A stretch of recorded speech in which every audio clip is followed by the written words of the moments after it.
It's J to the A, D to the A. Welcome to my little corner of heaven. How y'all doing today? Today I want to talk about Santa Muerte. So I had went to Santa Muerte's altar some time ago, and this happened some time ago. I don't know when this video is going to be posted, but it is still very much relevant. It's on my YouTube to-dos for something that I need to talk about. So I don't know if this happens to y'all, but I will give Santa Muerte offerings, and this has been happening to me with her since our relationship started, right? And I'll be giving her offerings, saying my thanks, having conversations with her and stuff like that.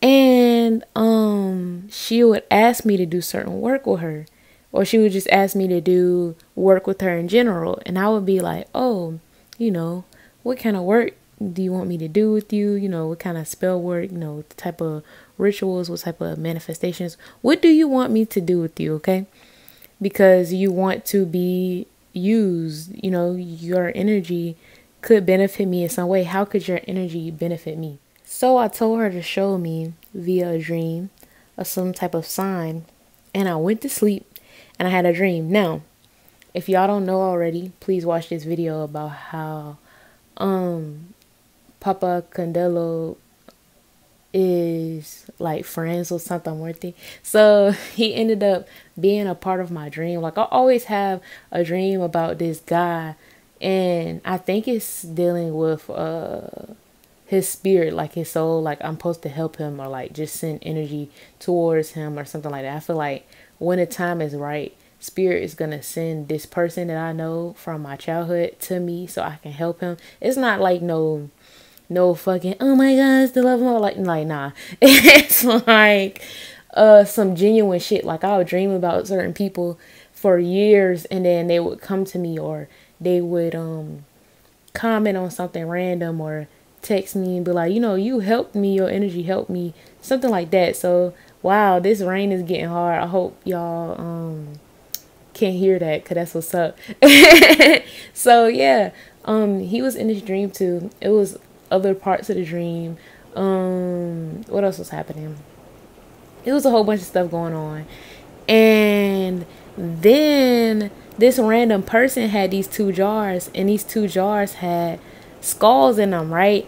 And the one jar had translucent black liquid in it, and a regular skull in there. And it wasn't like a human skull. It was in the shape of a human skull, but it was like an art piece. It wasn't super detailed. The dream was detailed, but the skull in the jar wasn't like super detailed. It was like somebody sculpted it and didn't put every little detail that a regular realistic skull would have, so that's how both of the skulls were in structure. The one in the black translucent liquid was a regular white skull. Ooh, it's thundering and everything. But yeah, and then the one in the jar next to it, because this person I didn't see the color of their hands. I don't remember. I don't think I was supposed to remember. They was holding these jars, and these jars were like over a foot tall, probably 8 inches wide, maybe more, because the person seemed tall. And I don't know if this is Santa Muerte, but usually Santa Muerte shows me herself in my dreams, like her skull face and her skull body and her hands and whatever she has on, stuff like that. But no, I don't remember this person at all. So in the other big ass jar, oh my god, y'all, I know exactly how to describe the jar. All right, so if you from the country, or if you from the urban parts, because it's not even just the country, because I know people up north, like you can go to the bodega and get like pickled eggs and shit. But yeah, country folks and just people, urban people in general, y'all know about pickled eggs and Big Mama sausages and shit like that. They used to have in them big ass jars. It was like 2 of those jars.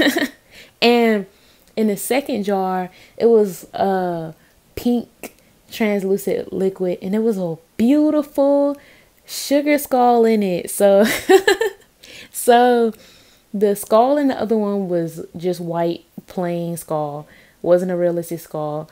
And in the pink clear liquid, there was a sugar skull that was the same as the other skull, like the same size, but it was a sugar skull. Like, it was decorated, and there was little flowers around the eyes, you know, little traditional sugar skull things. There was a feminine sugar skull, and it was so pretty.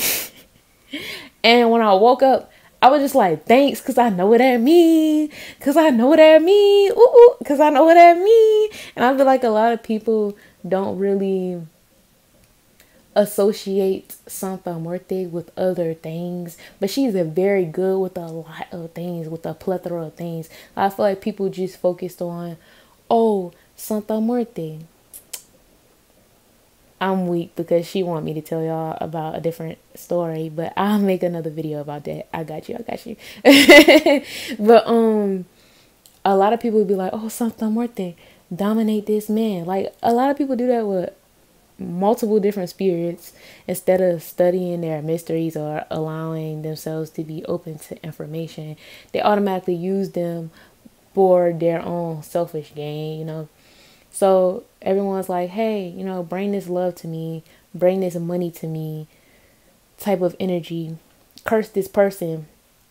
But she's very, very good with other things. So as soon as I woke up, I was like, oh, beauty. Boom. I already knew. As soon as I opened my eyes, I knew. As soon as I came back into this reality, I knew.